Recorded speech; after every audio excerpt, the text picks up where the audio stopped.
In 1907, a good few years before Tutankhamun's tomb was discovered, another tomb was discovered very close by Tutankhamun's tomb.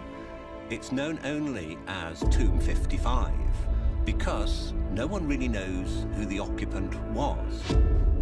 This tomb had nothing inside. Bare walls, and all the way inside, there's a burial chamber with a body inside and 4 magical blocks around the sarcophagus. But this tomb was different. The 4 magical blocks were not turned outwards, were turned inwards.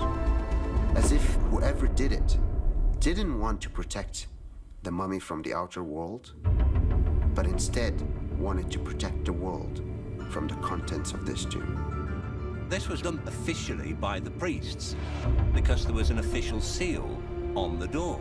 And what was strange is that the mummy was still in the middle of the tomb, inside a coffin, except that the depiction of the face of the coffin had been ripped off, just leaving one eye. The name of the occupant that was written on the coffin had been completely scratched out. On the way out of the tomb, on the right side of the wall, there's heretic inscriptions, which is the language of the high priests. Those inscriptions say, "The evil one shall not live again." They didn't just want to wipe him from history. They wanted to wipe him from the future.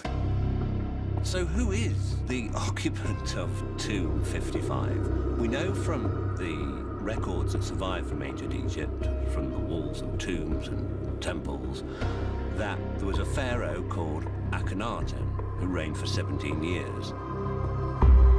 Akhenaten believed in a complete different ideology than all the ancient Egyptian cults and religion at the time. And there was the struggle between Akhenaten and the high priests. Akhenaten believed that there's only one God, not multiple. And that one God is God Aten. He is the power behind the solar disk. So what is it about Akhenaten that makes the opening of his tomb so powerful? Because Akhenaten was potentially of extraterrestrial origin. This ultimately goes back to Akhenaten's introduction of the teaching of the celestial disk. Perhaps that sun disk that Akhenaten prayed to could have been an extraterrestrial giving knowledge to the ancient Egyptians.